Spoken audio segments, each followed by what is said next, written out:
My name is Louise, but everyone calls me Lou. From the outside, it probably looks like I have the most glamorous life. I come from a rich family. I go to a prominent private college in New York, and I live in a mansion called Plutus Heights with my group of friends. Sounds pretty epic, right? I mean, who wouldn't want to live with a bunch of rich kids? Well, just wait. So many unexpected things were about to happen to me, including my current dreamy boyfriend, and it all started the day I moved into Plutus Heights. Before I dive into all the crazy stuff that happened to me, let me tell you a bit more about myself. My parents run a super successful restaurant chain. From fast food joints to fine dining, they cover it all. Because of this, I've always been interested in the food industry, so that's why I chose to study economics and food industry management. However, there was just one small problem. I was still living at home with my parents, and I have a 5-year-old little brother, so it was pretty distracting. All my friends were living in their own fancy loft apartments, and I wanted that independent life too. Well, lucky for me, it was just around the corner. One day, my dad invited a business friend he'd met earlier that year over for dinner. He was big in the tech world, and my dad loved these kinds of networking dinners. This guy brought his family, and that's when I met Aaliyah. She was the same age as me, and we had so much in common. In fact, she even studied at the same college as me. The best part was that when my dad mentioned that he was looking for a place for me to start living independently, Aaliyah suddenly said, "Lou, oh my God, you should totally move into the mansion I live in." This was what I wanted. I was so scared my parents would say no, but actually, they were totally on board. I think they realized it was time I had my own space. Finally, the day came to move into Plutus Heights. I couldn't believe it when we pulled up outside it. It looked like a palace. Honestly, it was like something out of a European fairy tale. There were pillars and even 2 white lions by the front door. It was crazy. I seriously expected a butler to appear. Aaliyah was waiting by the door for me and gave me the grand tour. I think my jaw almost hit the marble floor. Who would have thought that this mansion was for students to live? The entire interior of this mansion was very luxurious and splendid, but the more she showed me, the more I started to feel uncomfortable. These fancy things just didn't fit me. I wasn't into showing off at all, but it seemed like this palace was built for that reason. But what could I do? I was already there, so I guess I just have to get used to it. As Aaliyah showed me around, she told me about the other students who lived there. Jeremy, Will, and Mark were the 3 guys who owned the place. Well, their parents owned it, but technically it was theirs now.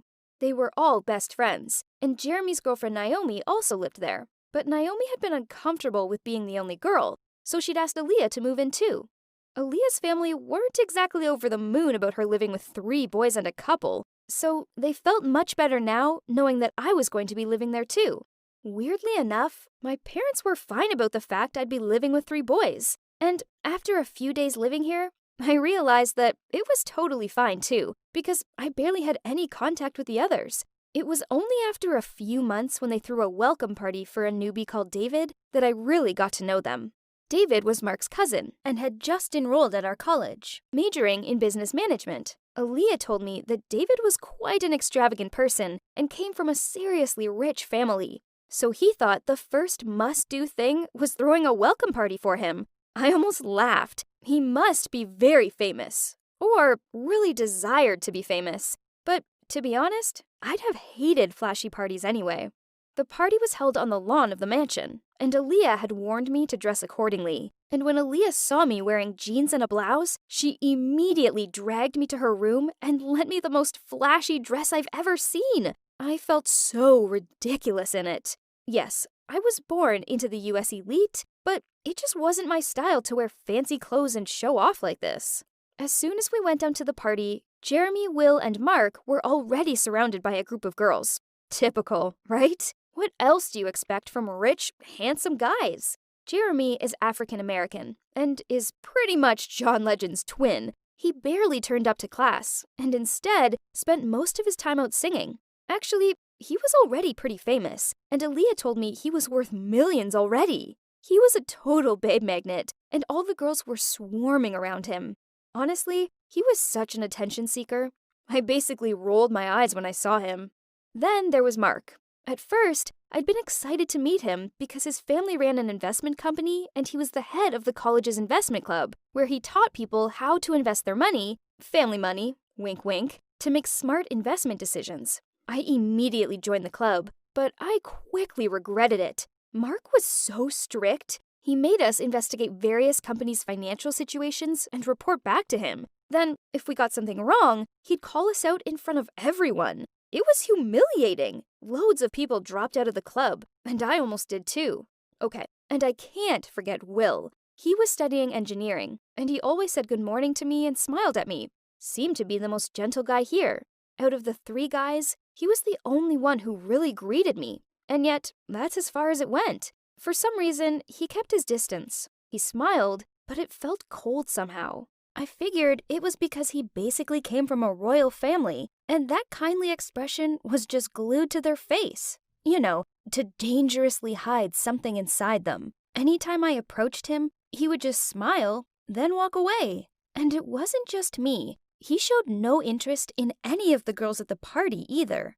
But anyway, that's enough about the boys. The party was now in full swing, and I was standing there all by myself, feeling awkward. I had to find someone to talk to, but Aaliyah was too busy with her friends. Just at that moment, Naomi arrived in the most ridiculous haute couture dress. Oh, I haven't told you about Naomi yet. Okay, so she is basically a celeb. Her whole family are celebs, and she's been a model since she was 15.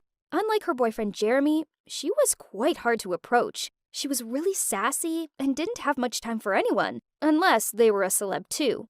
As soon as Jeremy saw Naomi, he pushed all the other girls away and headed towards her for a kiss. The party was already driving me crazy, and it had just started. I was about to go back to my room when I spotted David sitting alone under a tree on the lawn. I plucked up the courage to go chat to him and asked if he was okay. He said, "What do you think? This is meant to be my party. But just look around. I might as well be invisible." Then he told me that since college, everything had gone downhill. He was no longer the popular guy he'd once been.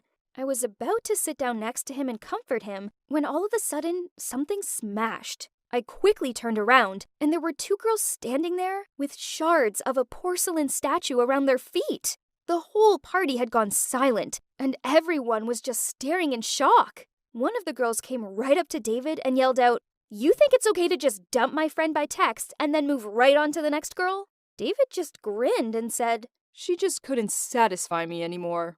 Then the friend of his ex shouted, "Oh boy, you couldn't afford her. What are you expecting?" At that, David went bright red and shouted, "There's nothing I can't afford." I guessed that the girl's comment hurt David's pride because he looked so hurt and angry and started rushing towards her, so I quickly jumped in between them to hold him back. Suddenly, David grabbed my hand and said, "At least I'm with a more mature girl now. Someone who actually deserves me." I was so embarrassed. Everyone was watching, and I hated being in the spotlight like this. I didn't know what else to do, so I just played along and kept on holding his hand. The girls both looked so shocked and started walking away, but David quickly called out to them, "Oh, by the way, girls, that statue you just smashed, it cost $2 million. You can split the bill. Thanks." They both just froze and watched as David kissed me on the cheek and pulled me away. I could feel their eyes piercing into my back, and I swear I was shaking. I was so nervous. Also, I might have been kind of nervous because this gorgeous boy was holding my hand and not letting go. For the rest of the party, he kept introducing me to everyone as his girlfriend, getting me drinks from the bar, and always making sure I was okay. No one had ever been so sweet to me before. And before the party was up, I thought to myself that David was actually a pretty cool guy. Not at all how I'd expected him to be. Little did I know that the next day, I'd discover another side to him. I woke up to David knocking on my door. As soon as I saw him, my heart started beating faster. "Do you want to come in?" I asked him. Then he just winked and said, "Duh, Lou. I couldn't wait to see you again. In fact, would you be interested in going on a date with me? I wanted to thank you for the night." I could feel my face going bright red. Then I looked at him and said, Sure. Why not?" Well, let's just say the date wasn't what I had in mind.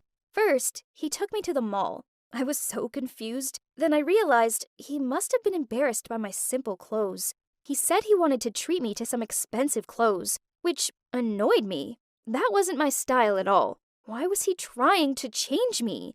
Then he took me to a club to meet all his friends, and he kept ordering the most expensive bottles of wine. He was just showing off, and I hated it. Then it got worse when a group of beautiful girls arrived. As soon as he saw them, he left me sitting there all alone and started flirting with them. Aaliyah was right. He was nothing but a playboy, and I'd had enough. So much for a date. I told David I wanted to go home, and he got angry. He said I was a spoilsport, and then laughed, saying I didn't know how to have fun. I was furious, so I said to him, "Why did you even invite me on this date? Just so you could show off and pretend you had a girlfriend?" I didn't even wait for him to reply. I just left and took a taxi home. I could barely sleep that night. I felt so annoyed at myself for almost falling for such an idiot. Then the next morning, things got even worse. I went downstairs and found Mark, Will, and Jeremy talking about David. They said he'd been arrested and put in a jail cell. Apparently, he'd been driving drunk, and when the police stopped him and fined him, he got mad and resisted them. So now he was in jail. Mark just laughed and said it was David's problem and that his parents would bail him out. Even though I was angry at the way David had treated me, I still felt sorry for him. I couldn't believe Mark would be so heartless. David is his cousin after all. I asked him which police station David was at, and then I stormed off to go find him. When I arrived at the station, David looked so happy to see me. He was exhausted and said, "Oh, Lou, I'm so sorry about last night. I was such an ass. Please forgive me." I still felt kinda mad at him, but I said, "I forgive you. Come on, let's get you home." He kept thanking me, saying how I was the only one who cared enough about him to come bail him out. He said, "When I throw a party, all my friends come. When I open expensive wine, all the girls want to be my friend. But when I land up in jail, you're the only one sweet enough to come help me." I told him that was how friends were supposed to act, and he kept smiling at me. And then something crazy happened. Right outside the police station, David turned to me and said, "Listen, Lou, I like you. I know I just pretended you were my girlfriend, but I couldn't stop thinking about you in the cell last night. I was wondering, will you be my girlfriend? For real?" I was shocked. I hadn't expected this at all. I mean, what was I supposed to say? I was speechless. If you want to know how I responded, stay tuned for the next episode. Which of my housemates will I end up spending the rest of my life with? Only time will tell.